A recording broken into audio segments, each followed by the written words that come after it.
કેમ છો? ધોરણ 6 ના ગણિતમાં પ્રકરણ નંબર 3 સંખ્યા સાથે રમતમાં આજે આપણે સ્વાધ્યાય 3.5 ની ચર્ચા કરવાના છીએ. તો સ્વાધ્યાય 3.5 ના દાખલા જો આપણે શીખવા માંગતા હોય, સમજવા માંગતા હોય તો વિડીયોમાં સુધી બન્યા રહેશો. એ ઉપરાંત વિડીયોમાં કોઈ ડાઉટ કે ક્વેરી હોય તો કોમેન્ટ કરીને જણાવશો, જેથી કરીને આપની ક્વેરી કે ડાઉટ સોલ્વ કરી શકાય. એ ઉપરાંત ખરેખર વિડીયોમાં જો આપને કંઈ નવું શીખવા કે જાણવા મળતું હોય તો પણ કોમેન્ટ કરીને જણાવશો, જેથી કરીને અમને આપના માટે સારા સારું કન્ટેન્ટ પૂરું પાડતો રહેવાની પ્રોત્સાહન મળે. અને ખરેખર જો વિડીયો આપને ગમતો હોય તો વિડીયોને લાઈક કરવા વિનંતી, મિત્રોને શેર કરવા વિનંતી, જેથી કરીને એ લોકો પણ લાભ લઈ શકે. કારણ કે આ ચેનલની ફીસ માત્ર આપની લાઈક્સ, આપનો સપોર્ટ જ છે, બીજી કોઈ જગ્યાએ ફીસ લેવામાં આવતી નથી. તો વધારે સમય ન બગાડતા આપણે સ્વાધ્યાય 3.5 ના દાખલા પહેલાની ચર્ચા કરીએ છીએ. દાખલા પહેલાની રકમ છે, અહીં 60 માટે બે જુદા જુદા અવયવ વૃક્ષો એટલે કે ફેક્ટર્સ આપેલા છે. તો ખૂટતી સંખ્યા આપણે લખવાની છે. એમાં પહેલું છે 60, એના બે ભાગ પડ્યા 6 અને 10. બીજા ભાગ છે 6 માં 6 ના પાછળ ભાગ પડ્યા 2, ક્વેશ્ચન માર્ક, 10 માં 5 અને ક્વેશ્ચન માર્ક. તો આપણે પહેલા ચર્ચા કરીએ તો 60 જે છે, 60 નો પહેલો અવયવ શું પાડેલો તો પાડે છે 6 અને 10, એટલે કે 10 6 60 થાય છે, આપણે સમજવાનું છે. ત્યારબાદ 6 નો જે અવયવ પડ્યો છે એ પણ ક્યાંક ને ક્યાંક 2 અને 6 ક્યારે થાય તો 2 તરી 6 થાય, એટલે પ્રશ્નાર્થ ચિહ્નની પહેલી જગ્યાએ આવશે 3. બરાબર. ત્યારબાદ 10 જે છે એના બે અવયવ પડે છે 5 અને ક્વેશ્ચન માર્ક છે, એના 5 ને કેટલા વડે આપણે ગુણશું તો 10 વડે, તો જવાબ આવશે 2. એટલે કે પહેલા ક્વેશ્ચન માર્કમાં જવાબ આપણને મળશે 3 અને બીજા ક્વેશ્ચન માર્કમાં મળશે 2. તો પહેલો દાખલો છે એ બહુ જ ઈઝી છે, આવડે એવું છે. માત્ર આપણને 10 અને 6 ના અવયવ કેટલા પડે છે આપણને ખ્યાલ હોવો જોઈએ. ત્યારબાદ બીજો અવયવ વૃક્ષ છે, એમાં એ જ વસ્તુ છે, 60 છે પણ એના અલગ રીતે અવયવ વૃક્ષ આપેલા છે. તો 60 ના પહેલા બે ભાગ પડે છે 30 અને ખાલી જગ્યા. તો 60 નો 30 માં ઘડિયામાં ક્યારે 60 આવે આપણે સમજીએ. તો 30 ગુણ્યા 2 કરશું તો આપણને 60 મળશે, એટલે કે 60 ના જે અવયવ થશે એ ક્યાંક ને ક્યાંક 30 અને અહીંયા આવશે 2, એટલે 30 દુ 60 થાય છે. તો પહેલા ક્વેશ્ચન માર્કમાં આપણને 2 જવાબ મળશે. ત્યારબાદ 30 ના બીજા બે અવયવ પડે છે 10 અને ખાલી જગ્યા છે, તો અહીંયા 3 આવશે, 10 તરી 30 થાય, એટલે 10 તરી આપણે 30 કરી શકીએ, એટલે અહીંયા આવશે 3, તો અહીંયા આપણને જવાબ મળશે 3. અને ફરી પાછા 10 ના બે ભાગ પાડેલા છે, કેટલા કયા બે ગુણાંકનો ગુણાકાર કરવાથી આપણને 10 મળે છે, તો આપણે જાણીએ છીએ 5 અને 2 નો ગુણાકાર કરીએ તો આપણને 10 જવાબ મળે છે. તો અહીંયા 5 અથવા 2 અથવા 2 અથવા 5 તમે કોઈ પણ અંક લખી શકો છો, પણ એ 2 નો ગુણાકાર છે ક્યાંક 10 આવશે. તો આ રીતના અવયવ વૃક્ષમાં જે ખૂટતી સંખ્યાઓ છે આપણે પૂર્ણ કરી શકીએ છીએ. ખૂબ જ સહેલો દાખલો હતો. માત્ર આપણને કઈ બે સંખ્યાના ગુણાકારથી આપણે જે બેકી સંખ્યા છે મળે છે એ આપણને ખ્યાલ હોવો જોઈએ. હવે અહીંયા 3.5 નો પહેલો દાખલો પૂર્ણ થાય છે. હવે દાખલા નંબર 2 ની ચર્ચા કરીએ. સ્વાધ્યાય 3.5 નો દાખલો બીજો છે, વિભાજ્ય સંખ્યાના અવિભાજ્ય અવયવો પાડવામાં કયા અવયવીનો સમાવેશ થતો નથી. એટલે કે વિભાજ્ય સંખ્યાઓ છે એના અવિભાજ્ય અવયવ પાડીએ તો કયા અવયવી છે જેમાં એનો સમાવેશ કરવામાં આપણે સમાવેશ કરતા નથી. તો વિભાજ્ય સંખ્યાના જે અવિભાજ્ય અવયવ છે એ પાડીએ ત્યારે આપણે એમાં એક તો એકડો અને સંખ્યા પોતે,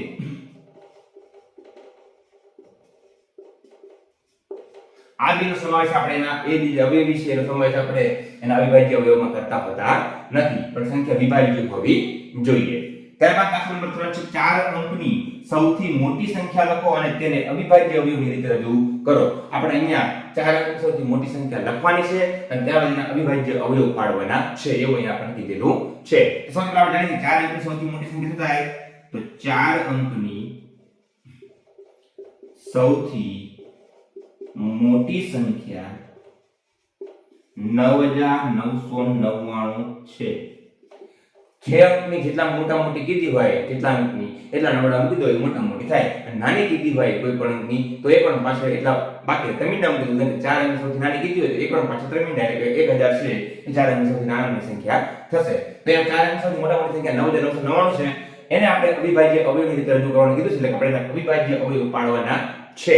તો આપણે અવિભાજ્ય અવયવ પાડી 9999 ના, તો 9999 સૌથી પહેલા તો અહીંયા જો આપણે વિભાજ્યતાની ચાવી વાળો વિડિયો ન જોયો તો એકવાર જોઈ લો, કારણ કે અવિભાજ્ય અવયવ પાડવામાં એ બહુ જ ઉપયોગી થશે. કારણ કે આપણને કોઈ પણ સંખ્યા આપેલી હોય તો અહીંયા ભાગાકાર તરફથી આપણો સમય બચશે, માત્ર સંખ્યા પરથી નક્કી કરીશું કઈ સંખ્યાનો કઈ સંખ્યા વડે ભાગ ચાલે છે.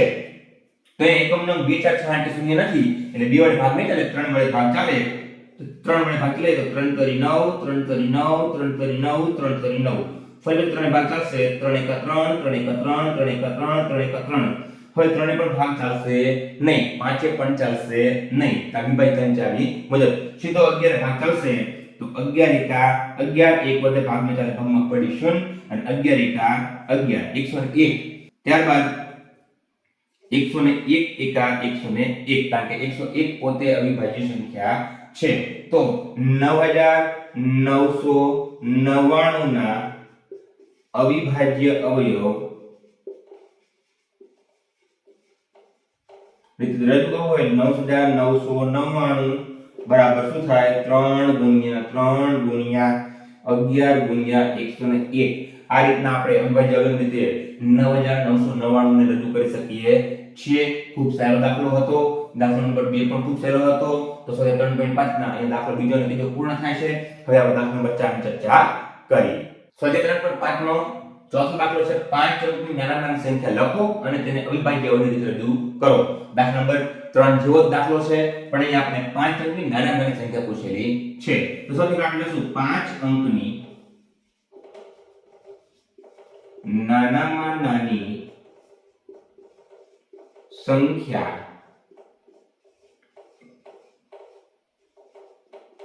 10,000 થાય. સિમ્પલ મેં કીધું એમ, જો મોટા મોટી કીધું બધા નવડા, નાના નાની કીધી હોય તો એકડો પછીના બાકીના મીંડા, એટલે 5 અંકની કીધી તો એક એકડો 4 મીંડા થાય. હવે આને આપણે અવિભાજ્ય અવયવ રીતે રજૂ કરવાની છે, એટલે કે અવિભાજ્ય અવયવના પાડવાના છે. તો આપણે જોઈએ 10,000 ના અવિભાજ્ય અવયવ આપણે પાડીએ તો સૌથી પહેલા 2 ભાગ ચાલશે. તો 2 પંચા 10, 0 0 0. ફરી પછી 2 ભાગ ચાલશે, 25 દુ 50, 2 મીંડા. ફરી પાછું 2 ભાગ ચાલશે, 2 એકા 2, 2 દુ 4, 2 પંચા 10 અને 0. ફરી પાછું 2 ભાગ ચાલે, 2 છક 12, 2 દુ 4, 2 પંચા 10, 625 દુ 1250. હવે 2 ભાગ ચાલે નહીં. 6 ને 2 8, 8 ને 5 13, ત્રણે પણ ભાગ ચાલશે નહીં, 5 ભાગ ચાલશે. તો 5 એકા 5, એક વધે બાજુમાં 2 છે, 5 દુ 10 અને 5 25. ફરી પાછું ભાગ ચાલે, 5 દુ 10, 5 25. ફરી પાછું ભાગ 5 ચાલશે, 5 25 અને 5 એકા 5. મતલબ કે 10,000 ના અવિભાજ્ય અવયવની અવયવ મળે તે આપણને કંઈક આવા મળશે 2 ગુણ્યા 2 ગુણ્યા 2 ગુણ્યા 2 ગુણ્યા 5 ગુણ્યા 5 ગુણ્યા 5 ગુણ્યા 5. એટલે કે 10,000 ને અવિભાજ્ય અવયવની રીતે રજૂ કરી શકાય છે. ખૂબ સરળ દાખલો હતો. સૌથી નાની સંખ્યા કોઈ હોય તે આપણે શોધવું પડે. સૌથી મોટી કીધી હોય તેની પણ મેં ચર્ચા કરેલી છે. તો અહીંયા દાખલા નંબર 4 પૂર્ણ થાય છે. હવે દાખલા નંબર 5 ની ચર્ચા આપણે કરીએ. સ્વાધ્યાય 3.5 નો દાખલા નંબર 5 છે 1729 એકબીજા સાથે 729 ના બધા અવિભાજ્ય અવયવો જણાવો અને તેને ઉતરતા ક્રમમાં ગોઠવો. હવે તે બે ક્રમિક આવેલા અવિભાજ્ય અવયવમાં જો કોઈ સંબંધ હોય તો લખો. તો સૌથી પહેલા 1729 છે એના અવિભાજ્ય અવયવ પાડીએ. તો 1729 છે એકમનો અંક 2 4 6 8 શૂન્ય નથી એટલે બે વડે ભાગ નહીં ચાલે. 7 ને 8, 8 ને 10 ને 19, 19 છે 3 ના ઘડિયામાં નથી આવતો એટલે 3 પણ ભાગ નહીં ચાલે. એકમનો અંક 5 કે શૂન્ય નથી, 5 પણ ભાગ નહીં ચાલે. 7 ભાગ ચલાઈ જોઈએ તો 7 દુ 14, 17 માંથી 14 જાય, 3 વધે બાજુમાં 2 છે 32 થાય. 7 ચોક 28, 32 માંથી 28 થાય, 4 વધે બાજુમાં 9 49 થાય. 7 7 49. તો 7 ભાગ ચાલે છે. હવે 247 છે એના ભાગ પણ આ છે. ઓબ્વિયસલી પહેલો અંક એ 7 આવ્યો તો 7 થી નીચે જવાનો તો વારો આવતો નથી. 7 ભાગ ચાલે પછી 7 ચલાવવા ટ્રાય કરીએ તો 7 કરી 21, 3 વધશે અને 37 ના ઘડિયામાં નહીં, 7 હવે ભાગ ચાલશે નહીં, 90 ચાલે નહીં. 11 11 દુ 22, 2 27 તો પણ ભાગ ચાલશે નહીં. 13 ભાગ ચલાઈ જોઈએ તો 13 એકા 13, 24 માંથી 13 જાય એટલે વધશે 11 અને બાજુમાં 7 છે 117 થાય. 13 9 117 આપણે જાણીએ છીએ 13 19 247 થાય. ત્યાં 13 ભાગ ચાલશે. હવે આપણે જાણીએ 19 પોતે વિભાજ્ય સંખ્યા છે 19 ભાગ ચાલે તો 19 એકા 19, તો આ રીતે 1729 જે છે એના અવિભાજ્ય અવયવો કંઈક 7 ગુણ્યા 13 અને ગુણ્યા 19 મળે છે. હવે આપણે ઉતરતા ક્રમમાં ગોઠવવાનું કીધું છે તો અવયવોને ઉતરતા ક્રમમાં ગોઠવતા આપણને શું મળશે તો 19 ગુણ્યા 13 ગુણ્યા 7. હવે તે બે ક્રમિક અવિભાજ્ય અવયવોમાં કોઈ સંબંધ છે તો આપણે જોઈશું 19 માંથી 13 બાદ કરીએ 19 માંથી 13 જાય 6 વધશે અને 13 માંથી 7 જાય તો પણ 6 વધશે મતલબ બંનેનો તફાવત છે એ સમાન 6 મળે છે એટલે કે બે ક્રમિક અવિભાજ્ય અવયવોનો તફાવત 6 છે એટલે કે બંનેમાં તફાવત સરખો મળશે 6 જેટલો બરાબર. તો દાખલા નંબર 5 તે ખૂબ ઈઝી હતો. હવે દાખલા નંબર 6 ની ચર્ચા કરીએ કે રકમ એવું છે ત્રણ ક્રમિક સંખ્યાનો ગુણાકાર હંમેશા 6 થી વિભાજ્ય હોય. આ વિધાનને કેટલાક ઉદાહરણની મદદથી સ્પષ્ટ કરવાનું છે. કોઈ પણ ત્રણ ક્રમિક સંખ્યા હોય એનો ગુણાકાર છે હંમેશા 6 વડે વિભાજ્ય જ હોય એવું આપણને કીધું છે કે એ વિધાન સાચું છે. એ કેટલાક ઉદાહરણની મદદથી સ્પષ્ટ કરવાનું છે. તો આપણે પહેલું ઉદાહરણ લઈએ તો ત્રણ ક્રમિક સંખ્યા 2 3 અને 4 લેતા 2 ગુણ્યા 3 ગુણ્યા 4 એટલે કે 4 તરી 12 24 થાય જે 6 વડે વિભાજ્ય છે. કારણ કે 24 છે 6 ના ઘડિયામાં આવે છે 6 ચોક 24 થાય તો 24 છે 6 વડે વિભાજ્ય છે મતલબ ત્રણ ક્રમિક સંખ્યા 2 3 અને 4 એ 6 વડે વિભાજ્ય છે. બીજું ઉદાહરણ આપણે લઈએ તો ત્રણ ક્રમિક સંખ્યા 4 5 અને 6 લેતા 4 ગુણ્યા 5 ગુણ્યા 6 4 25 20 6 120 થાય જે 120 ને 6 વડે ભાગીએ તો 6 દુ 12 20 120 થાય એટલે જે 6 વડે વિભાજ્ય છે. તો આપણે જે ઉદાહરણ સ્પષ્ટ થાય છે કે ત્રણ ક્રમિક સંખ્યાનો ગુણાકાર હંમેશા 6 વડે વિભાજ્ય હોય. તો લખો આપણે આમ ઉપરના ઉદાહરણો દ્વારા સ્પષ્ટ છે કે ત્રણ ક્રમિક સંખ્યાનો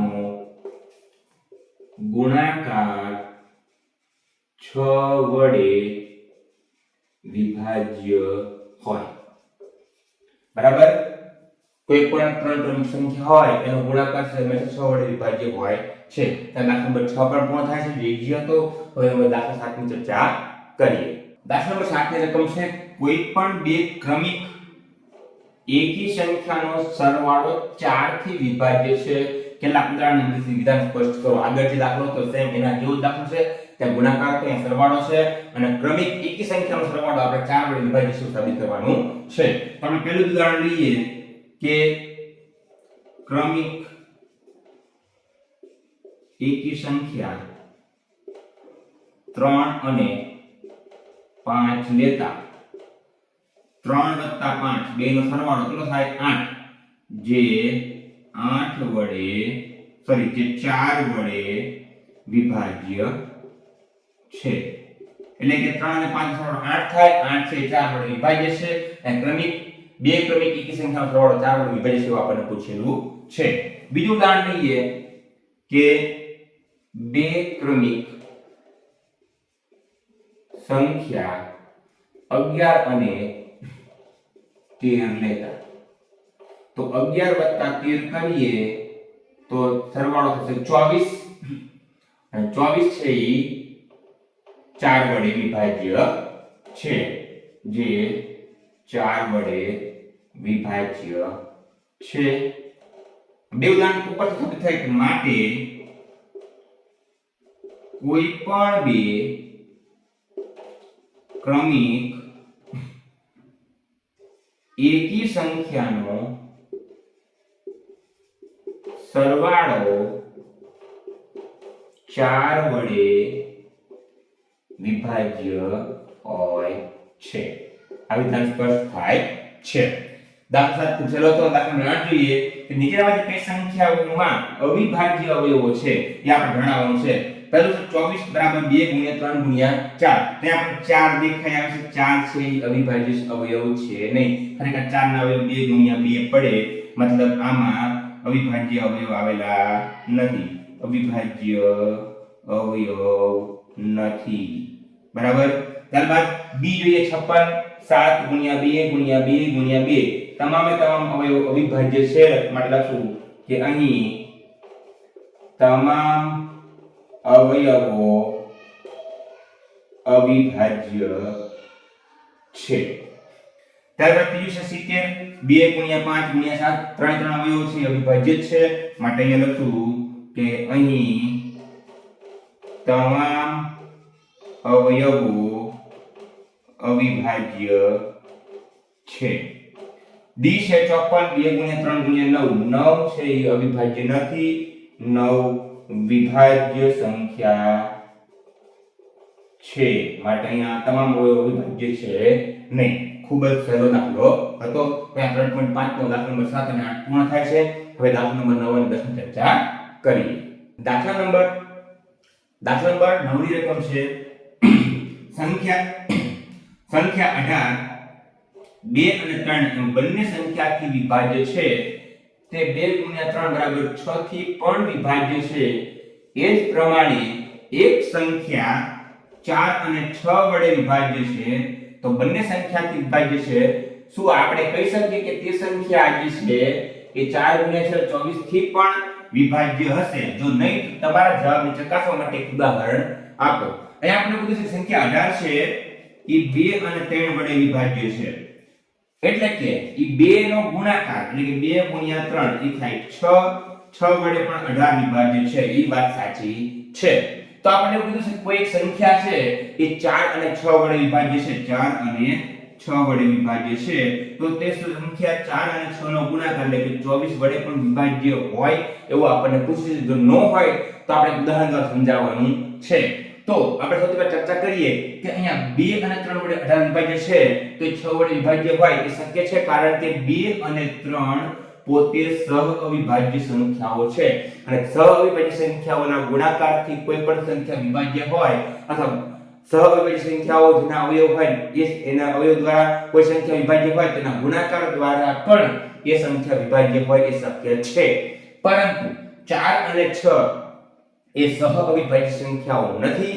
માટે એ બંને જે કોઈ સંખ્યાના અવયવ હશે જરૂરી નથી કે એ સંખ્યા છે એ બંનેના ગુણાકાર દ્વારા પણ વિભાજ્ય હોય. ઉદાહરણ તરીકે જોઈએ તો 12 જે છે 12 એ 4 વડે પણ વિભાજ્ય છે અને 6 વડે પણ વિભાજ્ય છે. પરંતુ 12 એ 4 ના અને 6 ના ગુણાકાર એટલે કે 24 વડે વિભાજ્ય નથી. એટલે કે અહીંયા એવું સાબિત થાય કે 4 અને 6 છે એ પોતે સહ અવિભાજ્ય સંખ્યા ન હોવાથી એ જેના અવયવ હશે આ બે અંક એના એ સંખ્યા વડે વિભાજ્ય હોય જરૂરી છે. પરંતુ એ બંનેના ગુણાકાર વડે વિભાજ્ય હોય એવું જરૂરી નથી. ઉદાહરણ તરીકે 12 એ સિવાય 36 પણ જોઈ લઈએ તો 36 જે છે એ 4 અને 6 એ બંને વડે વિભાજ્ય છે પણ 24 વડે વિભાજ્ય નથી. એટલે 36 જે છે એ 4 અને 6 વડે વિભાજ્ય છે પણ 24 વડે વિભાજ્ય નથી. એ સાબિત એવું થાય છે. બીજો દાખલો હતો દાખલા નંબર 10 જોઈએ. છેલ્લો દાખલો છે હું 4 જુદા જુદા વિભાજ્ય અવયવ વાળી સૌથી નાની સંખ્યા છું. શું તમે મને ઓળખી શકો? તો 4 જુદા જુદા સૌથી નાના વિભાજ્ય અવયવ કયા છે? તો આપણે જાણીએ છીએ કે 4 નાના જુદા જુદા અવિભાજ્ય અવયવ કયા છે? 2 ગુણ્યા 3 ગુણ્યા 5 અને ગુણ્યા 7. આનો ગુણાકાર કરીએ એટલે 4 જુદા અવયવ વાળી સૌથી નાની સંખ્યા આપણને મળી જાય. તો 3 5 15 15 7 105 105 દુ 210 થશે. એટલે 210 જે છે એ 4 જુદા જુદા અવિભાજ્ય અવયવ વાળી સૌથી નાની સંખ્યા થશે. તો તો ખૂબ સહેલો દાખલો હતો. જે પ્રમાણે આપણને માંગ્યું હોય એ પ્રમાણે ગુણાકાર કરીએ એટલે આપણને જવાબ મળી જાય છે. તો અહીંયા 3.5 નો દાખલો નંબર 10 પૂર્ણ થાય છે. સાથે સંપૂર્ણ 3.5 પૂર્ણ થાય છે. આશા રાખું છું કે આપને તમામ દાખલા સમજાઈ ગયા હશે. તેમ છતાં જો કોઈ દાખલામાં ડાઉટ હોય તો કોમેન્ટ કરી જણાવશો, જેથી કરીને ડાઉટ સોલ્વ કરી શકાય. એ ઉપરાંત જો ખરેખર આપને વિડીયોમાં નવું કંઈ શીખવા કે સમજવા મળ્યું હોય કે જાણવા મળ્યું હોય તો પણ વિડીયોમાં કોમેન્ટ કરશો, જેથી કરીને અમને આપના માટે સારામાં સારું કન્ટેન્ટ પૂરું પાડતા રહેવાનું પ્રોત્સાહન મળે. અને ખરેખર જો આપને વિડીયો ગમતો હોય તો વિડીયોને લાઈક કરવા વિનંતી, મિત્રોને શેર કરવા વિનંતી, જેથી કરીને એ લોકો પણ લાભ લઈ શકે. અને હજી સુધી જો આપ ચેનલ પર નવા છો તો ચેનલને સબસ્ક્રાઇબ કરી બાજુમાં બેલ આઇકન દબાવી દો, જેથી કરીને આપણે મારા નવા વિડીયો અપડેટ્સ મળતી રહે. નેક્સ્ટ વિડીયોમાં આપણે 3.6 ની ચર્ચા કરીશું. તો ત્યાં સુધી આપ દાખલા શીખો, સમજો અને આગળ વધો. ધન્યવાદ, આભાર.